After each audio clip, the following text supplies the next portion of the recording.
Welcome back. Today I will discuss here idealism বা ভাববাদ। টপিকটা কি রয়েছে আমাদের আজকে, যে আইডিয়ালিজমের মেথড অফ টিচিং।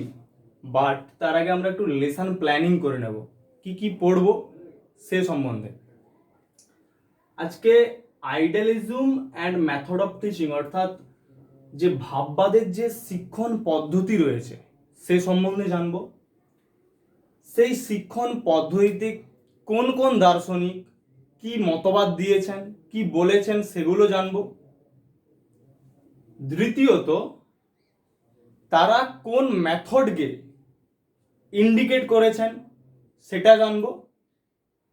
আমরা আগের দিন কি জেনেছিলাম, এমগুলো সম্বন্ধে জেনেছিলাম। এর পরের স্টেপেই কি জানছি, idealism and method of teaching. It is very very important part of idealism.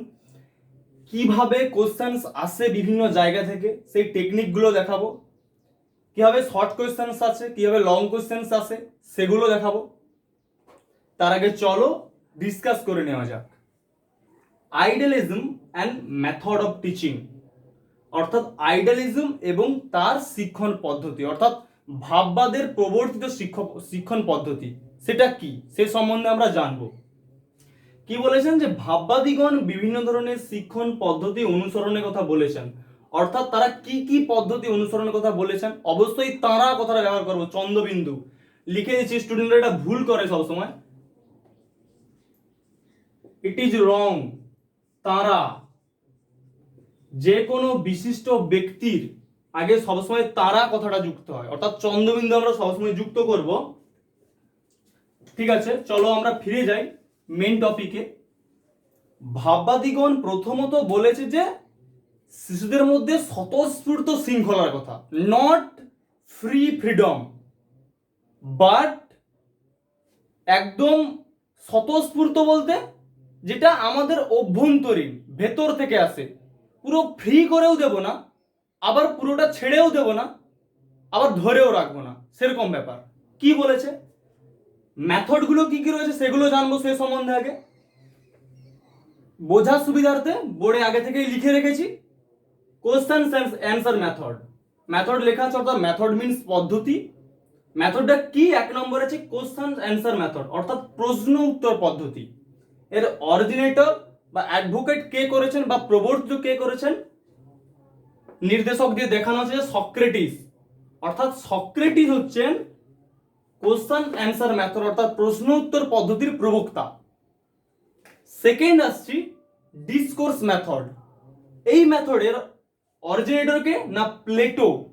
তিনি কি বলেছেন, যে শিক্ষার্থীদের, যে প্লেটোর অবদান ভাববাদে ভীষণ পরিমাণে আছে আমরা জানি, তিনি ভাববাদের জনক এই হিসেবেই পরিচিত। তিনি কি বলছেন, যে ডিসকোর্স মেথডের সাহায্যে শিক্ষার্থীদের এই টিচিং পদ্ধতি অর্থাৎ শিক্ষণ পদ্ধতি অনুসরণ করে শিক্ষা প্রদান করতে হবে। থার্ড কি বলছে, যে ইন্ডাকটিভ অ্যান্ড ডিডাকটিভ মেথড, অবরোহ এবং আরোহ পদ্ধতি। এই পদ্ধতির মাধ্যমে কিভাবে শিক্ষা দেওয়া যায় সে সম্বন্ধে ডিসকাস কে করেছে, তার অরিজিনেটর কে না Aristotle. And fourth simple to complex method, অর্থাৎ সরল থেকে জটিলে যাওয়ার পদ্ধতি। এখানে এটা কে বলেছে না ডেকার্টস বলেছে।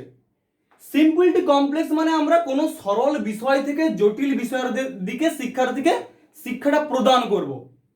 অ্যান্ড তারপরে কি বলছে, যে অবজারভেশন মেথড অর্থাৎ পর্যবেক্ষণ পদ্ধতি। এর অরিজিনেটর বা প্রবক্তা কে না পেস্তালাসি। অ্যান্ড তারপর আছে ইনস্ট্রাকশন মেথড, যার অরিজিনেটর কে না হারবার্ট। এই সকল মোটামুটি এই পদ্ধতি অনুসরণের মাধ্যমে ভাববাদী দার্শনিকরা শিক্ষা প্রদান করতে বলেছেন শিক্ষার্থীদের। এছাড়াও তারা কিছু মেথডের কথা বলেছেন বা কিছু পদ্ধতির কথা বলেছেন, যার মাধ্যমে শিক্ষার্থীদের শিক্ষা দেওয়া যায় বা দেওয়া যেতে পারে। দ্যাট মিনস কি, এক সাইডে আমি লিখে রেখেছি বুঝার সুবিধার্থে, যে ন্যারেশনস মিন কি, যে ব্যাখ্যাকরণ করবে, নির্দেশনা দান করবে, এরকম কিছু বোঝাচ্ছে একটা। অ্যান্ড মিন এক্সপ্লেনেশন মিন কি, মূল ব্যাখ্যাকরণ, ব্যাখ্যা করতে হবে। কোয়েশ্চেনিংস অর্থাৎ প্রশ্ন উত্তর, প্লে ওয়ে অর্থাৎ খেলার ছলে শিক্ষা। এখানে একটু ছোট্ট করে বলে রাখবো, এই প্লে ওয়ে মেথডের প্রবক্তা হচ্ছে কে না ফ্রয়েবেল। ফ্রয়েবেল হচ্ছে প্লে ওয়ে মেথডের প্রবক্তা। অবজারভেশনস পর্যবেক্ষণ এর সঙ্গে কিন্তু এর রিলেটেড রয়েছে। এবার এর মধ্যে কি কোশ্চেন আসতে পারে আমরা তা জেনে নিই। এরকম কোশ্চেন দিতে পারে যে কোশ্চেন অ্যান্সার মেথডের প্রবক্তা কে, তখন কিন্তু সক্রেটিস উত্তরটা দিতে হবে।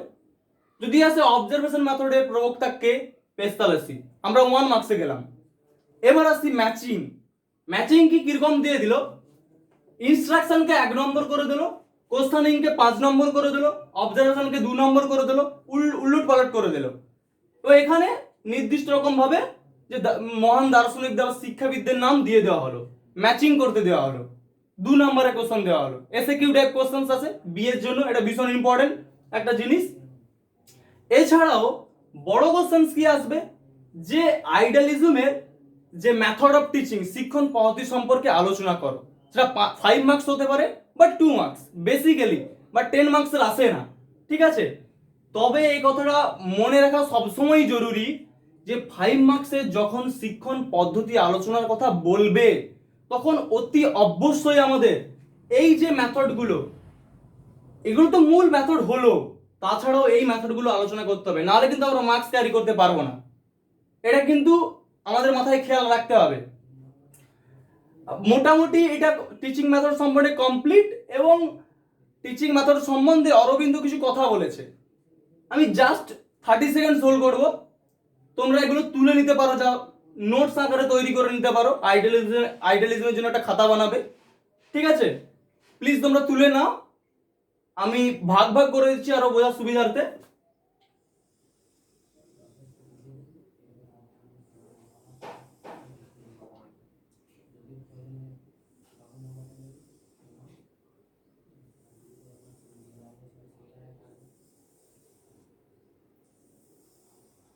তোমরা যদি লেখা শুরু করে থাকো বলেই দিচ্ছি, বাংলা মানেগুলো কিন্তু বলে দিচ্ছি। কোশ্চেন অ্যান্সার মেথড প্রশ্ন উত্তর পদ্ধতি, যার প্রবক্তা সক্রেটিস। সেকেন্ডলি হচ্ছে ডিসকোর্স মেথড, এর বাংলা মানে ডিসকোর্স মেথডই, ঠিক আছে, যার প্রবক্তাকে Plato. Inductive and deductive method, sorry and নয়, ইন্ডাকটিভ ডিডাকটিভ মেথড, যার প্রবক্তা অ্যারিস্টটল।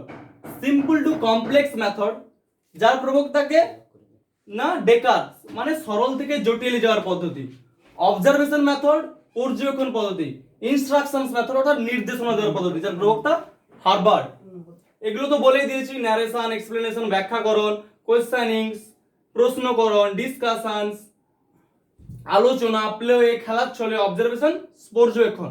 তো আমরা এখন ইরেজ করবো এগুলোকে, ঠিক আছে, ইরেজ করছি, এদিক থেকে ইরেজ করছি কারণ এগুলো আগে বলা শুরু করেছিলাম।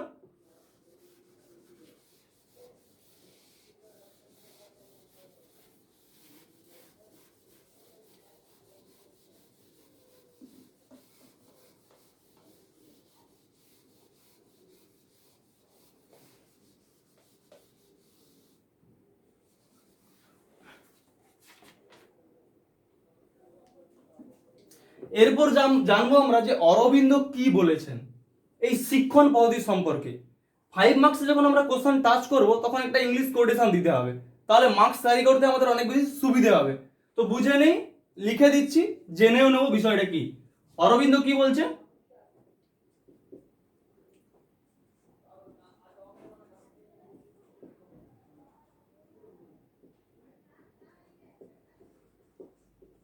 মতের পর অবশ্যই আমরা একটা কমা চিহ্ন ব্যবহার করব, এটা দেওয়া জরুরি। কি বলছে, the first principle of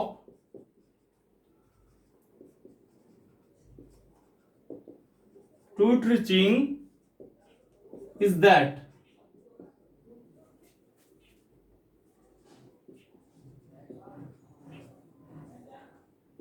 nothing can be taught, এটা মনে থট নয়, taught, nothing can be taught, but everything to be learned, learned নয় কথা, লার্ন, LEARNT।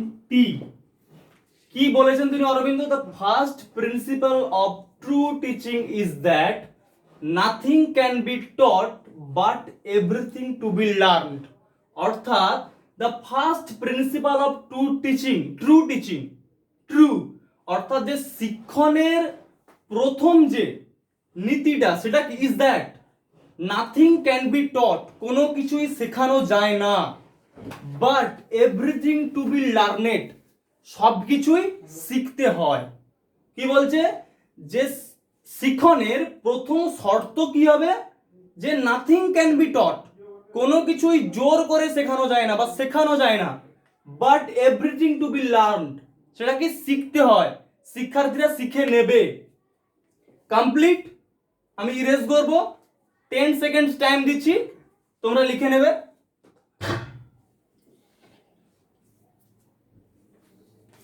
আমি ওপর থেকে ইরেজ করছি, আমি ওপর থেকে ইরেজ করছি।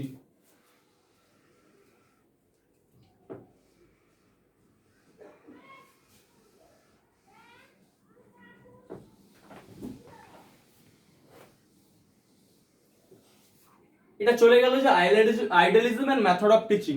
এরপরে আমরা আসব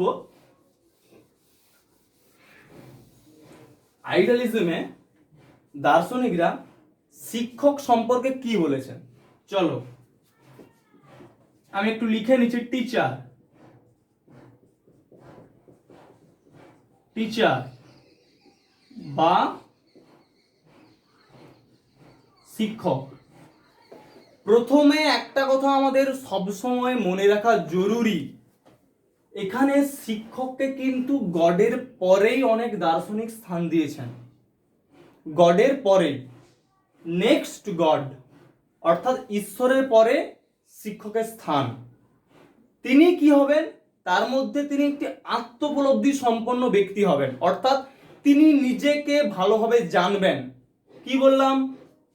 self realization, self realization means আত্মোপলব্ধি, অর্থাৎ তিনি নিজেকে ভালোভাবে জানবেন, অর্থাৎ নিজেকে জানবেন, আত্মোপলব্ধি। আমরা কথার মধ্যে মিনিং খুঁজে পাবো যে আত্মোপলব্ধি, আত্ম মানে নিজে, উপলব্ধি মানে উপলব্ধি, অর্থাৎ নিজেকে উপলব্ধি করছে, যার ইংলিশ কি? Self realisation. সেকেন্ড কি বলছে?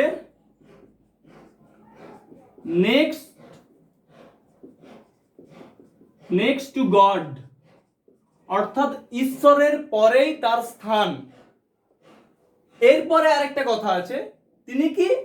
মায়া মমতা, সিম্প্যাথি দেখিয়ে, লাভ দেখিয়ে, অ্যাফেকশন দেখিয়ে, অর্থাৎ স্নেহ, মায়া, মমতা, লাভ, সিম্প্যাথি অ্যান্ড অ্যাফেকশন। লাভ ভালোবাসা, সিম্প্যাথি মানে দয়া নয়, তার প্রতি একটা সিম্প্যাথি, সমব্যথী বা সিম্প্যাথি মনোভাব যাকে বলে, অ্যান্ড অ্যাফেকশন যে স্নেহ বা মমতা দিয়ে তিনি তাদের কি বোঝাবেন। তার মধ্যে ফোর্থ বলা হচ্ছে যে সাবজেক্ট সম্বন্ধে কমপ্লিট নলেজ থাকতে হবে, অর্থাৎ বিষয় সম্বন্ধে তার গভীর জ্ঞান থাকতে হবে, অর্থাৎ ডিপেস্ট সাবজেক্ট নলেজ।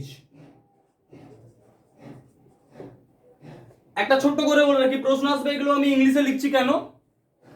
কোন সময় একটু আগে অরবিন্দর মতামত লিখলাম, কোন সময় একটা ওয়ার্ড ইরেজ করে দিল, ওখানে ইরেজ করে একটা ড্যাশ দিয়ে দেওয়া হলো, 1 মার্কের কোশ্চেন দিয়ে দিল ইংলিশ ওয়ার্ডটা, কিন্তু আমি যদি বাংলায় পড়িয়ে থাকি ওই ওয়ার্ডটা, তোমরা ইংলিশে জানতে পারবে না, ওই 1 নম্বরের কোশ্চেনে কিন্তু উত্তর দিতে পারবে না। তো তাই বাংলা বলার সঙ্গে সঙ্গে ইংলিশটা জানাও অনেকটা জরুরি আমাদের হায়ার এডুকেশনের ক্ষেত্রে, জেনে রাখা ভালো। তো কি বলছে শিক্ষক সম্বন্ধে আমরা জানবো কি? এই মোটামুটি 4টা জিনিস মনে রাখলে শিক্ষক সম্বন্ধে কমপ্লিট একটা নলেজ চলে আসবে। কি? সেলফ রিয়ালাইজেশন, তার একটা আত্মোপলব্ধির ক্ষমতা থাকবে। সেকেন্ড বলেছে নেক্সট টু গড, বিভিন্ন দার্শনিক বলেছেন, ভাববাদী দার্শনিক, যে শিক্ষক হচ্ছে ঈশ্বরের পরের স্থান তার। লাভ, সিম্প্যাথি এন্ড এফেকশন, অ্যাফেকশন কি বলছে, ভালোবাসা, দয়া, মমতা দিয়ে তিনি ট্রিট করবেন শিক্ষক ছেলে মেয়েদের। অ্যান্ড ডিপেস্ট সাবজেক্ট নলেজ, তিনি যে সাবজেক্টের টিচার হবেন তার গভীর জ্ঞান থাকতে হবে তার মধ্যে। চলো এগুলো তো দেখে নিলাম যে শিক্ষক কেমন হবে।